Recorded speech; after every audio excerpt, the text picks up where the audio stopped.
Today, I'm glad to see some folks online to join us for our service this morning. How are you doing? Another week in the bag, another week gone by, another week longer before this is over, but I feel like we're seeing some light at the end of the tunnel. We don't have a definite plan in place as to when we can come back together, but I'm going to tentatively say that my hope is that 3 weeks from today, on the 28th, I'm hoping that we can have an outdoor service, our first service back on site here. And so that's very tentative at this point. Lots could change, but I'm hopeful that things will continue to improve, and that we'll have our first service or two out on our beautiful lawn under the trees. And so get your lawn chairs ready, and pray that everything will cooperate and let us go through with that plan as hoped. Let me remind you, on Wednesday nights, every Wednesday night at 7 o'clock, we do a live Zoom chat with whoever wants to join in with us. We want you to be a Zoomin' human too. It's easy to do. All you have to do is click on the email link that we send out each week, and you'll be taken to our Zoom chat room. It's always a fun time, an interesting time, as we share personal stories and we learn a little bit more about each other. I've learned some really amazing facts about some of you over the past few weeks. So come join us. It's not churchy, it's not preachy, it's not Bible study-y. It's just community fellowship time. So come and join us. If you'd like to be added to the email list so you'll be sure you get the link each week, here's my email address, mikerobertson@sanctuaryaustin.com. You can use that address to sign up for our email list, but you can also just drop me a line and say how you're doing, how you're making it through this quarantine period. Ask a question if you have one. Make a suggestion if you have one. I just love to hear from you. I'm cut off from people as you are, and so I always appreciate the chance to hear from some of our sanctuary folks. One other announcement I want to share with you this morning. I just learned this morning from Holmes Gwynn that a member of the sanctuary, a longtime member, if you've been here a long time, you may know this person, Brooks Barr. Brooks Barr has passed away in Oklahoma. He's been in poor health for some time, but Holmes had just learned that he passed away this week. We don't know exactly what day. We don't know exactly don't know yet if they've already had a service for him or not, but if they have not, we will certainly send some flowers from the church. Brooks used to teach the adult Sunday school class here before my time. I never got to meet him, but I know he was special to many of the folks who had been here for years. So I'm sorry to have that news to share with you today, but please pray for his family. Please pray for those who have taken care of him during this time, and please pray for the continued health of all our folks who are shut in or sick or in nursing homes or assisted living facilities. We have quite a few of them. So please remember them in your prayers. All right, I think that's all I have to make in the way of announcements. So what can I talk about today? It's really been nothing happening in the news, right? Yeah, right. Well, let me tell you a story. I know that's what you like anyway. I was in second grade when I got up all my courage to tell Luana Faye Kruger how I felt about her. Second grade. I wanted to tell her how I felt, but not face to face, of course. Even in second grade, I was better at communicating through the written word than in face to face confrontation. So I prepared a carefully worded note to Luana. And I said, "Dear Luana, I love you. Do you love me?" And I provided 2 handy check boxes for yes or no. And I folded up the note and I gave it to her at morning recess. And then I ran away to the monkey bars. And I hung out at the monkey bars till recess was over. Nothing. I waited anything. Finally, afternoon recess, we went out on the playground again. And Luana came up to me and pressed a folded paper into my hand, and then she turned and ran away. And boy, I could feel my heart pumping as I held that note and I opened it to see what Luana Faye Kruger had written to my tender words of emotional care for her. And I opened the paper, and here's what it said. "Dear Mike, I hate you. Love, Luana." That was my first experience, I think, with hate. And it made a big impression on me. I was at the age when you hear things like, you can grow up to be anything that you want to be in life. And I understood that to mean that I could be an astronaut or a fireman or maybe even president. But I see now that I didn't really get the whole picture at 8 years of age. There's a lot more choices, a lot more possibilities now. When they told me I could be anything I wanted to be, nobody ever said, you can grow up to be a woman if you like. Or you can grow up to be black if you like. Or you can live your life as a teddy bear if you like, or a teapot, or a robot. What interesting times we live in. You can choose your lifestyle. You can proclaim yourself to be just about anything.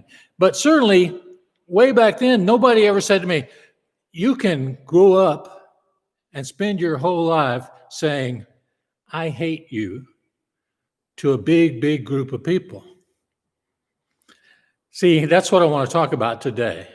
The title of this message is something that I think many of us have said, maybe not out loud, but in the hidden crevices of our mind as we look at the news every day, we read the paper every day of these very interesting times. And in the back of our mind, sometimes this thought pops up and we think, who can I still hate? Who can I still hate? Well, I tell you, you know who I hate? I hate people that don't love other people. Dear people, I hate you. Love Mike.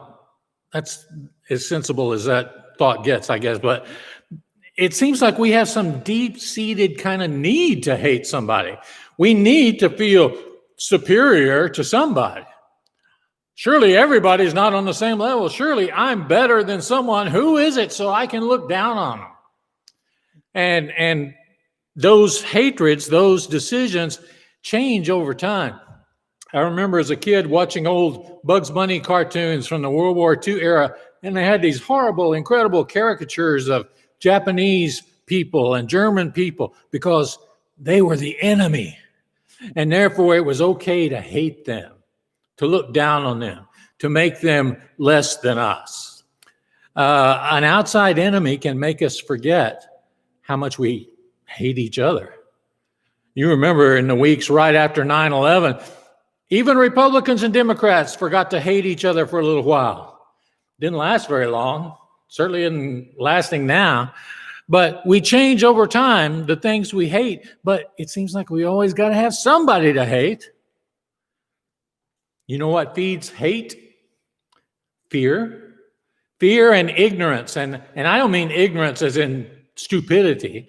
I mean ignorance in the same sense that I'm ignorant about the United States tax code or the workings of the internal combustion engine. It's just, I don't know it. I have no acquaintance with it. See, when we don't have a chance to be around a particular sort of person, we may build this image of them up in our minds that has nothing to do with reality. My first 12, 13 years of life, I did not know a single African-American person. In the little town where I lived, there just weren't any. There were none. There were none in my school. But when I was in 8th grade, we moved to a little bit larger town. And in my 8th grade class, I had a classmate named Anthony. And Anthony turned out to be smart and funny and friendly. He turned out to be just a person like me. And I realized that I didn't like until I had to meet one. And then others. Not long after we moved to that larger town, we had a church event one Sunday night where all the area churches got together to share music, and each church would present some music. And at that Sunday night meeting, I remember the first time I got to see the True Light Baptist Church. See, every church I'd ever belonged to was First Baptist Church. And here came the True Light Baptist Church choir. And they came down the aisle in their robes, and they were kind of swaying as they walked. And they got up in the little choir loft at our church, and they began to sing, and I just went, wow. This is what we're supposed to sound like. This is how we're supposed to sing. And not long after that, I began learning and hearing people like Al Green and Smokey Robinson and Aretha Franklin. And I realized there's nothing to be scared here about. There's instead something to be amazed by, something to revel in, something to enjoy and be enriched by. I didn't have to be scared of them anymore. But I'm sad to say I just moved on to a different group of people.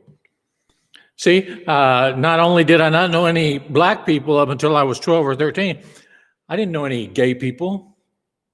I didn't know any poor people. Didn't know any rich people either.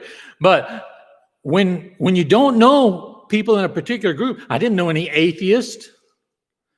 And so in my mind, on my checklist, these are the people I'm scared of, and therefore these are the people I have enmity towards because I have no connection with them. They're not real to me. They haven't become persons to me. Well, today I want to give you the list. I want to give you the list of people that it is still okay for you to hate. But first, I want to share with you a few words from Jesus. These come from Luke chapter 6, beginning in verse 27. Jesus says this, "But to you who are listening, I say, love your enemies. Do good to those who hate you. Bless those who curse you. Pray for those who mistreat you. And if somebody slaps you on one cheek, turn to them the other also. If someone takes your coat, do not withhold your shirt from them. Give to everyone who asks you. And if anyone takes what belongs to you, don't demand it back. Do to others as you would have them do to you." And he gets down to the nitty-gritty then. He says, if you love those who love you, what credit is that to you? Even sinners love those who love them. And if you do good to those who are good to you, what credit is that to you? Even sinners do that. And if you lend to those from whom you expect repayment, what credit is that to you? Even sinners lend to sinners, expecting to be repaid in full.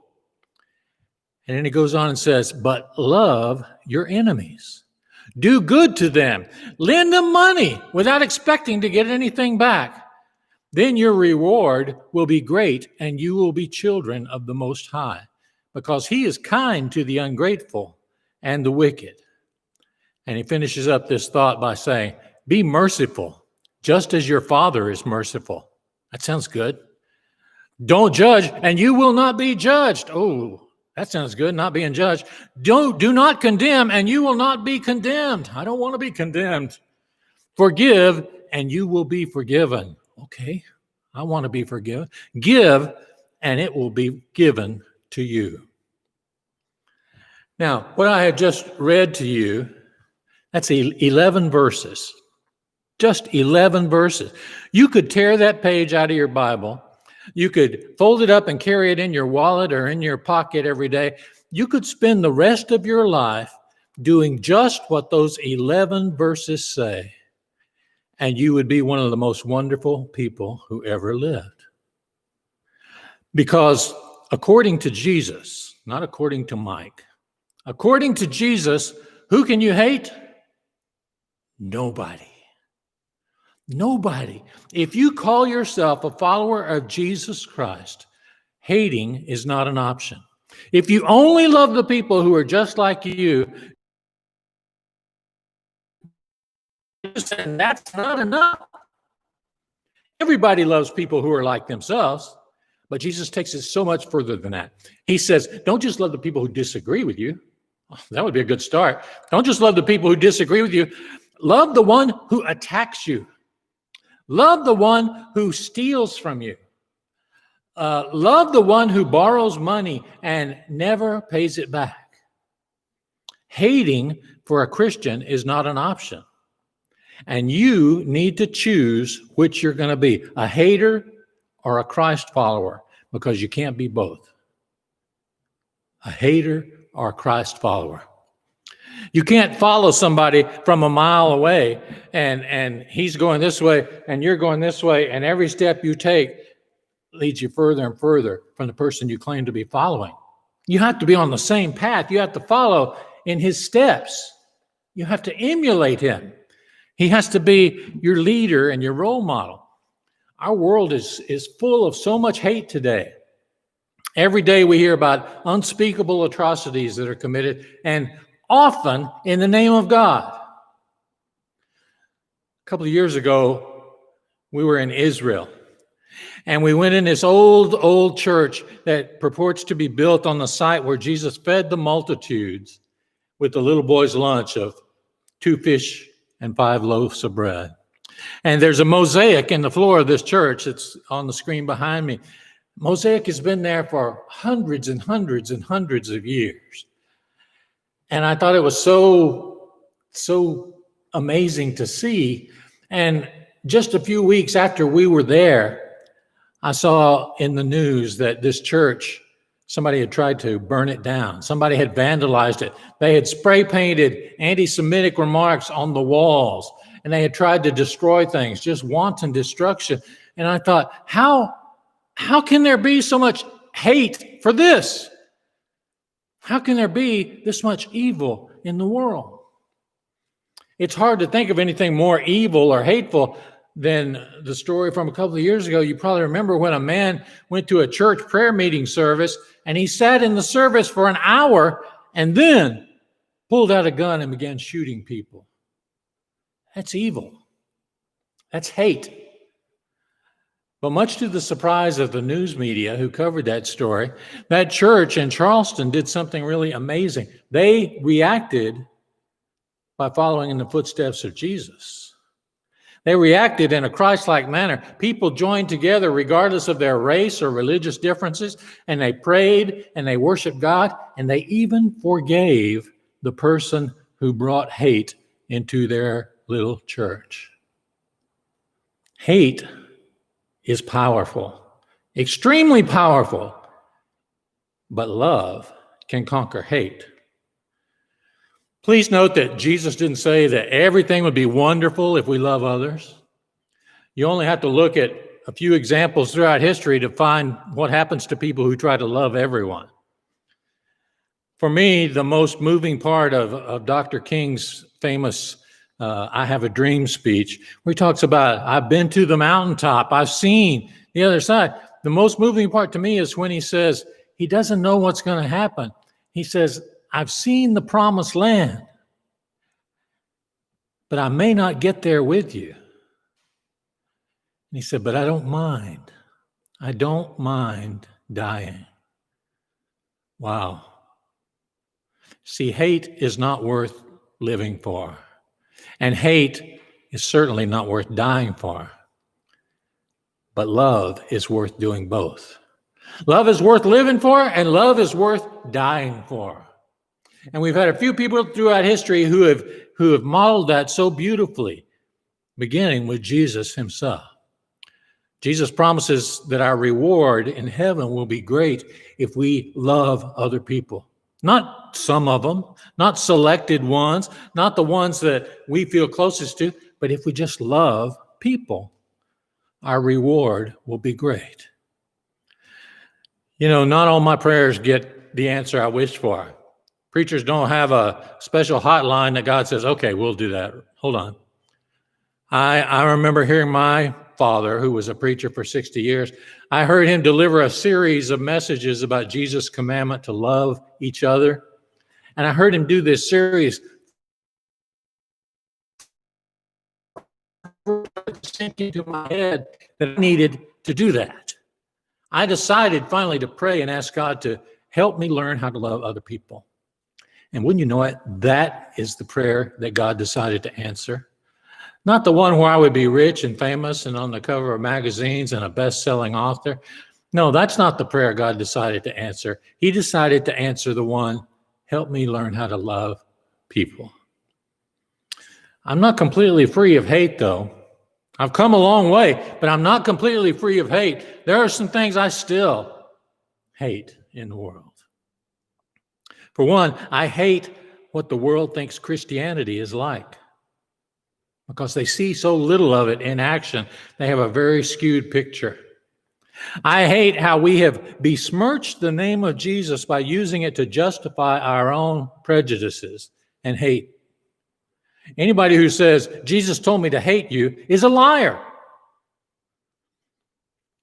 I hate that in my life I have judged people for their appearance, their background, their differences from me. I have judged people and therefore missed out on what could have been some beautiful, meaningful relationships because I was short-sighted and narrow-minded. I hate the evil that pervades our world today.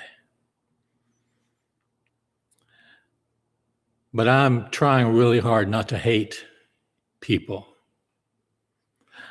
We can't do that. We can't have it both ways. We can't be a follower of Jesus and hate any group of people. So here's my challenge to you and to me. Let's stop pretending that there is anything holy about our hatred. Let's take Jesus at his word. We have no right to judge people. We have no right to hate people, any of them. Hate cannot be legislated away. You know, at the end of all this stuff we're going through right now, there's going to be new laws enacted, but I tell you what, you can't outlaw hate. You can't say from now on, nobody's allowed to hate. You can't legislate it away. The only thing that gets rid of darkness is light. I have come to believe that you really can be anything you want to be when you grow up. When I grow up, I want to be like Jesus. Thank you for joining us this morning. Ask God to help you to love everyone around you. That's the only thing that will make this world a better place. We'll see you next time.